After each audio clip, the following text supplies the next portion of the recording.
everybody? How you doing on this lovely Tuesday? We're ending August strong. What's going on? Do you care about your self-care? Yeah! All right. Y'all know August is my birthday month, right? Oh yeah. I mean, we just ate some cake. Nah, my birthday was the 12th. It was the 12th. 4 days after Obama. But nonetheless, I just want to give a shout out to everyone's birthday, even those that aren't Leos, because it's after the 21st. But shout out to everyone's birthday in general. But I'm just giving a shout out to my month.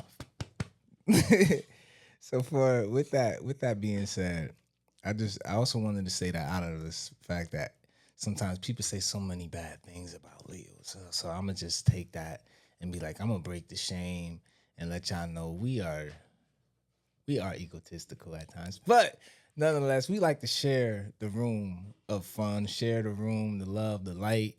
But if you ain't doing it right, yes, you're gonna get put back in the dark. So I'm gonna read the topic for the podcast for this episode where I'm talking about a little bit of shame, right? So the name of the podcast is Breaking the Shame Cycle, Compassion and Addiction Recovery. And the reason why I said what I said about being a Leo, I sometimes, when I'm being honest, I don't be thinking that my personality or the way I do certain things comes off maybe asinine or standoffish or, like I said, egotistical or any kind of shape or form that makes some people feel some kind of way.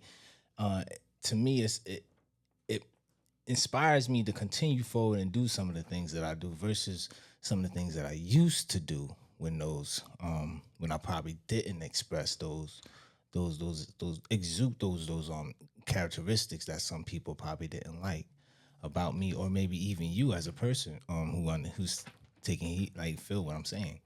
Because there's a lot of things that we do that some people don't like or just ain't used to or accustomed to or know how to show, because they're trying to figure out how you did it, and because sometimes because you can do it a way that I can't, it just seems like, oh, she must think she better than me because she can do that or this.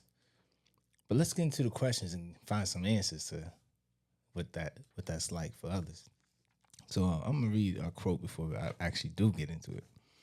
And this quote comes from Nelson Mandela. Courage is not the absence of fear, but the triumph over it. And I'm gonna speak on the fact that Nelson Mandela was a wise man, and sometimes some people who are wise are considered crazy. And he was a man that people considered crazy. But yet he showed that out of his craziness, there was courage in being crazy, because you have to be courageous to do something crazy. So that's what I take from that quote. And we're going to jump into the audience and probably see how some people feel about that. What you take from courage. Yeah. But the triumph over it. Anyone? What was the question? Well, we're running on the quote real quick before we actually jump into the questions, like, because the quote, it ties in with the name, ties in with the questions, and just to show some insight on what we gained from when people in life who've done mountain moving things, maybe not just necessarily on their own, but through the help of others, because Nelson Mandela had help. So courage is not the absence of fear, but the triumph over it. How does that relate to you? How do you take that?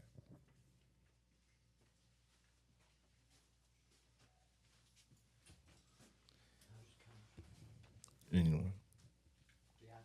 You got the paper. Also, I see that I need to reword. It says courage was not the absence. It really is supposed to say courage is not was. That was a typo. It's good. It's good. All right, we'll move on to the questions. What, you want feedback on the quote? Yeah, feedback on the quote. Yeah, well, yes. It kind of goes back to like what we briefed over last week, right? Where I had said that like staying clean and getting clean was hard, but staying clean is one of the hardest things that I've ever done on a day-to-day basis. The strength, the internal strength that it takes to remain humble, to remain silent, right? To deal with ignorance and evilness and to not act on it, right? Because I'm the one that's going to end up wearing consequences. First by, drugs and or, well, much like 20 years of incarceration, where I'm by myself and have to deal with myself anyway. So I've finally, at 46, learned that it's smarter to just stay strong and bite my tongue through things and just try to take everything as a learning experience. But that was definitely a process for me. So if you could get that when you're younger, you know what I mean? I pray for you. But yeah, so it's not the absence of fear, because we're bred to think that, like, especially if you're like from hoods and stuff, you're bred to think that we gotta stand and make our stance as a man, right? We're not 10 toes down if we're not gonna fight this next man, or we're not gonna get our point across. And that's wrong, bro. We just end up wearing consequences. But it took me a long time to realize that, like, to learn that and to humble myself. So yeah, Nelson Mandela was absolutely on it. You know, but the strength and humility to do that. To be that crazy. Like, he wasn't crazy, but to do that bid and not, and for something he didn't do, and just because of evilness, and to not act on that, and like just kill everything, like, you know how much strength that takes? So this is the hardest process of my life, is doing what I do, but it's well worth it. The jewels are well worth it. Thank you. Thank you for sharing. All right, so we'll jump into the questions as we move forward. For our first question of the podcast, Breaking Shame, Cycle, and Compassion. I think it's mic 3. Or it's too high. No, it's too high. But, for our first question, how does guilt prevent people from getting help? And how can a community support and remove that weight?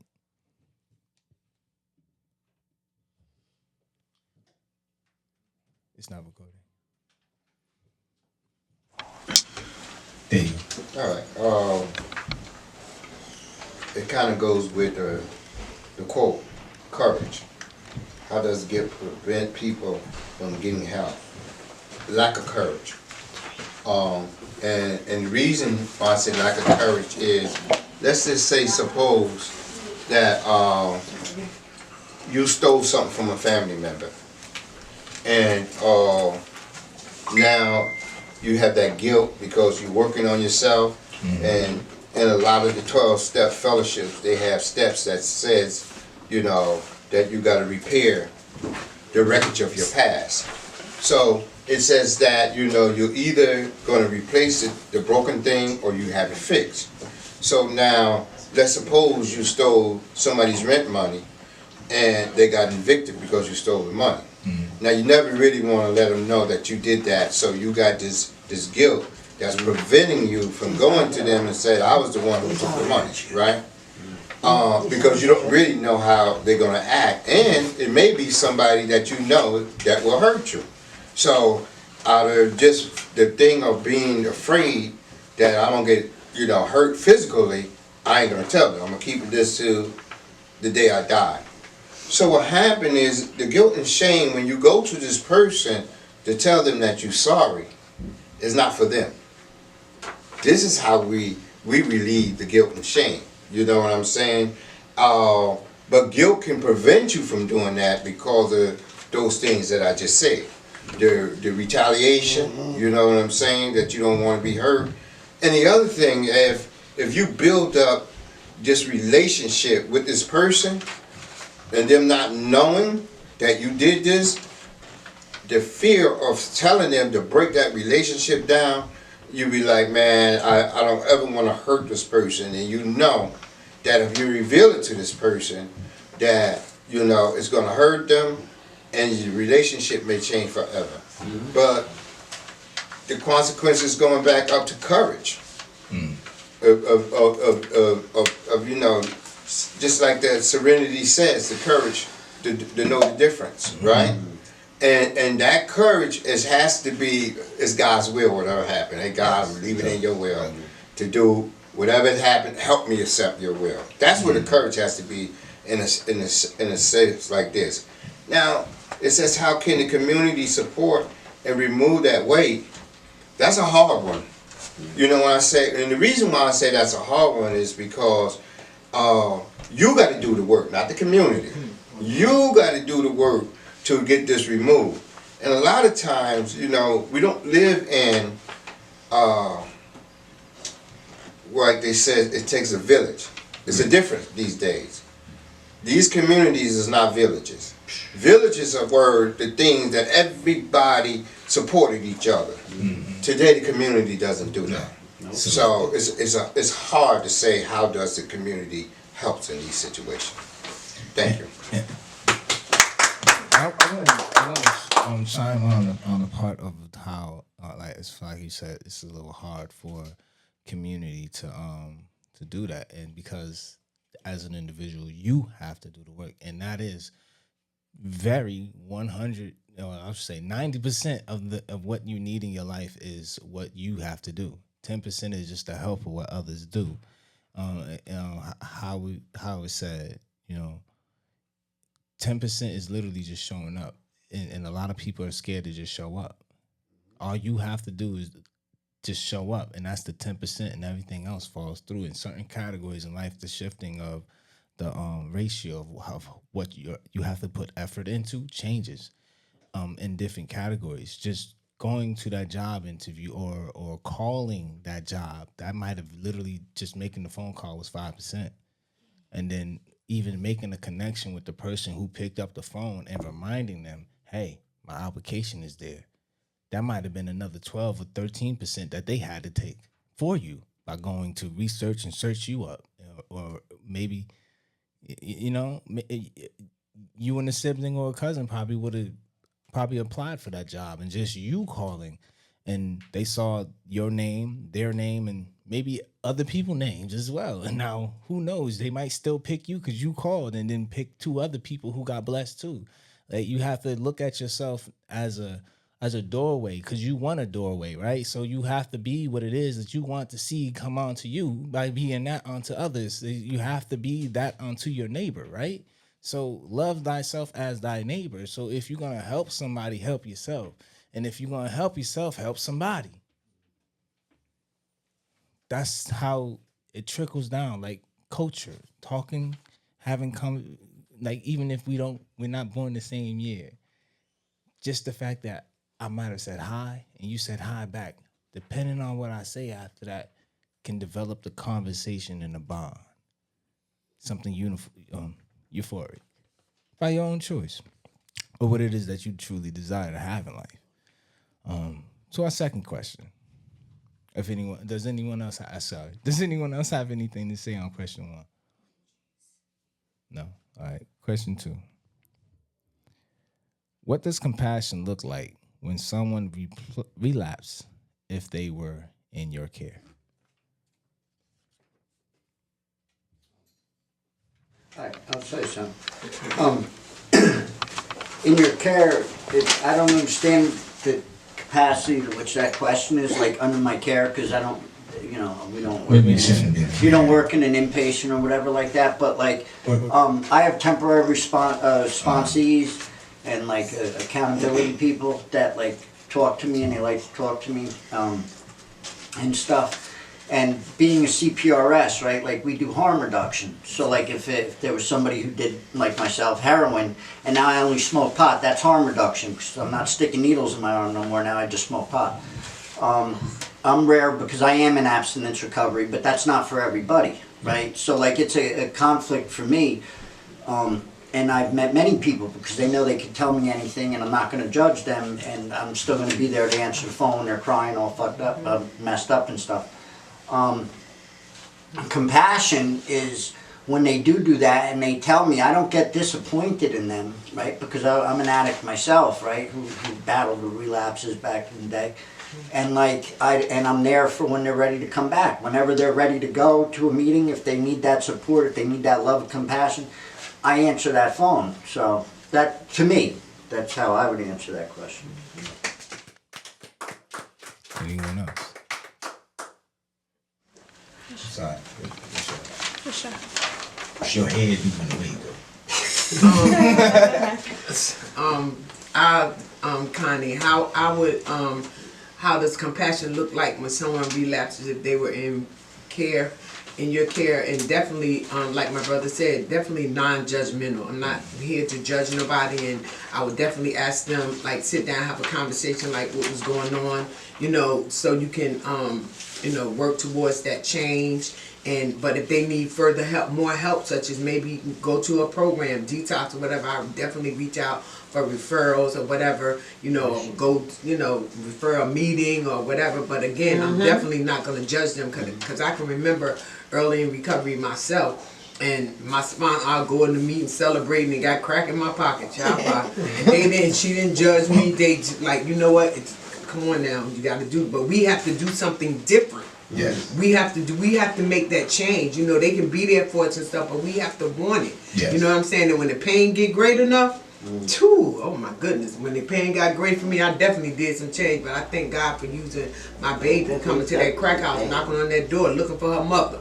I'm grateful for that, and that's my story. It's gonna always look. I'm not ashamed to tell my story, but I'm definitely I'm gonna treat people the way I want to be treated. Amen. And I'm gonna give back what was so freely given to me. People did not judge me. They held my hand. It was like, come on, Miss Connie, you can go. You can do this. Like, take me to a meeting or whatever. I'm gonna definitely, try to give referrals or whatever. However that person, needs to get that help. So. That's what I would do. Give back what was so freely given to me and not be judgmental.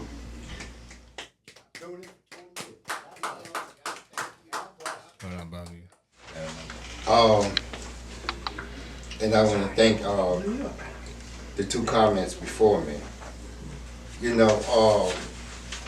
When I first came around the program, there was this thing they called tough love. Come on. We don't do tough love no more, but tough love worked back then. Yeah. And the reason why it worked is because there wasn't so many paths to recovery back then. And it was just the only path to recovery, was the only 12-step program around. There wasn't none of these like little organizations like it is today. There were, the only other option was you was going to jail, or somebody was going to kill you because you was trying to get your drugs. So the compassion that how I was taught was through tough love. You know what? You would be real hard on them in the meeting, but then you would take them out to eat. And now the person looking at you mad, but then they said the best way to get to somebody. It's done. That's right. You sit down and you feed a person, and then you pay for it, and then you hug them and you tell them you love them. It builds a bond, because you know what? It happened to me, and I remember I relapsed, and the guy who was sitting next to me said, "Hey man, thanks for relapsing for me." And I was like, the next joker who want to get high, gonna get high for themselves. I ain't relapsing for nobody else. And what happened is, what he was saying is like, through your pain, I realized exactly what they're saying. If you go out, the only thing you get is maybe another 5 minutes to add to your story. There is, if you're lucky, if you make it back. Because some people who relapse didn't make it back. So. Like I said, it was a life and death matter. And then the other thing back then, when somebody relapsed, it was called a 12-step call. And you didn't go alone. And the thing of it is, they say they can get you high before you can get them clean. So you always took somebody with you. So there was always a rule. And what it was is like, things were planned out more. Once again, I'm still going back to the village concept. The village concept means that everybody is on the same accord. Like when that one child was out, everybody was watching. That little lady on the porch had the right to tell you to stop. And if you didn't listen to it, your parents would discipline you for not listening to her. That was the village concept. Listen to your elders. But today, if you tell a kid to stop, their mother might come and curse you out. So that's why people is not invented like they were from back then, because it's a whole different environment today from the community and the village concept. Thanks for letting me share.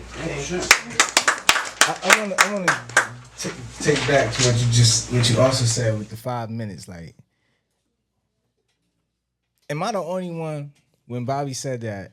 Like, I literally visualized like 3 years of my life that I spent in the depression, where I didn't go outside, I didn't have a job, I didn't talk to people. I know that sounds weird, right? But I just turned into a straight up hermit after losing my job, getting in a fight on the street because somebody stole my sister's bike off the back porch, and then she ain't really helped me in the fight, and I get choked out in the streets. But we still had the fight. But nonetheless, all of that packed in on back to back put me into a depression, and being a young man, knowing you got bills on top of bills, that was even more like weighing on me. But yet I had no job. I ain't do nothing for 3 years. I was just like, what? So, and I'm saying that because it's just like he said, you'll go through things just to add 5 minutes to your story. I can't even imagine if I spent 20 years of my life, 17 years or 40 years of my life on something that all I'm gonna be able to do is talk about for 5 minutes. That hit me like a brick of wall, like bricks. Like, whoa, wait a minute. There was some good in there. Some funny moments you go, oh, yo, man, don't do that. But just really think about it. I can put myself in hell and only talk about it for 5 minutes. Really analyze yourself and your decisions in life and the people, places, and things. That's really all I have to say from that, because that was really like, whoa. Because I wanna write a book. I don't know about others. I want to write a book. I don't want no 5 minutes. I want a book, a movie. Give me everything that they gave Michael Jackson. But we're gonna move to the next question. Question number 3. All right. So, internet. How do we celebrate small steps in recovery instead of accepting instant perfection?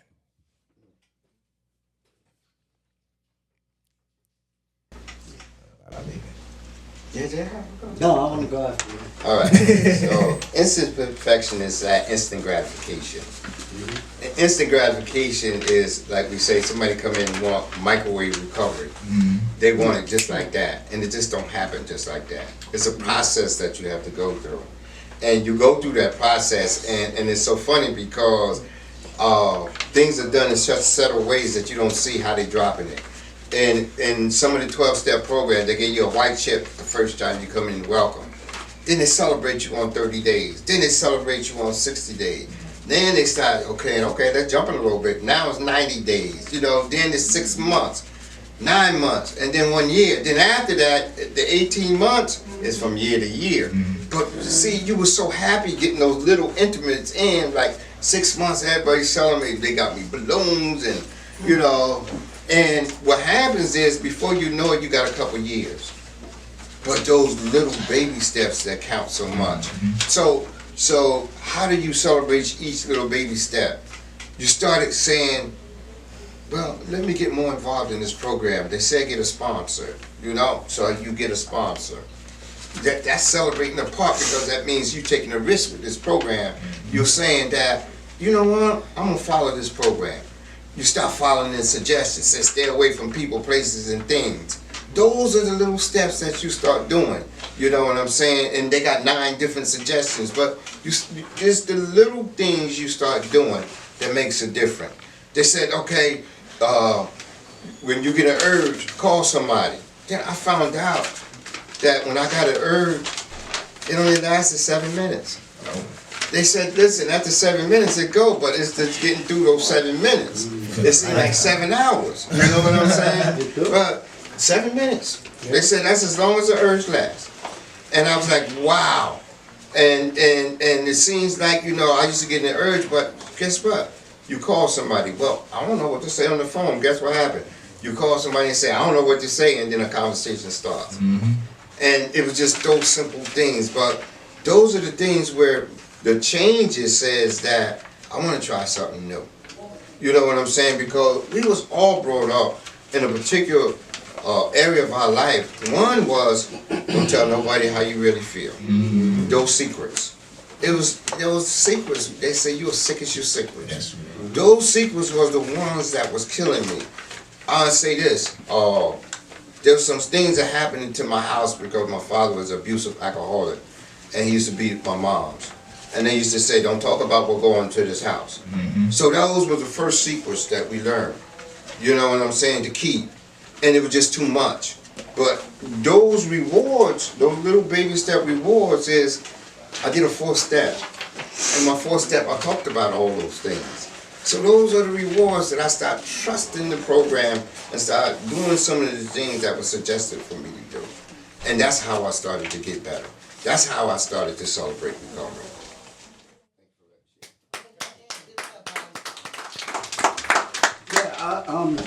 How do we celebrate?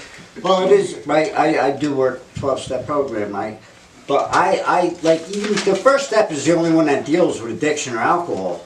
The rest is just being a human being. Like, to be a decent human being, that's what the 11 steps are, literally. So, like,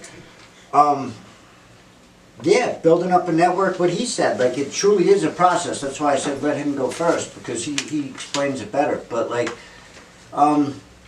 you have to, people. In that aspect, it does take a village, right? Like, we have a village here at Tier 1, right? We're a Tier 1 family, right? And, like, but the program is self-discovery.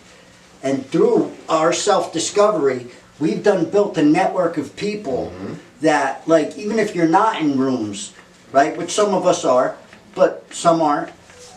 But we have a network right here in this house, right? Yes. Like, this vision that they had, you should know that better than anybody, Easy, as far as I go. You're one of my first, because we work together, right? But, like, what my sister always says, right? Those that judge don't matter, and those that matter don't judge. For real. And for real. And I love when you say that, and I always have, Connie, since day one. Even when, well, whatever. Like, I've always loved when she said that, because, like, the people that really, right? You don't judge me, Easy, but the stuff I've come to you with when we talk, or you come to me with, have I ever even looked like I judge you?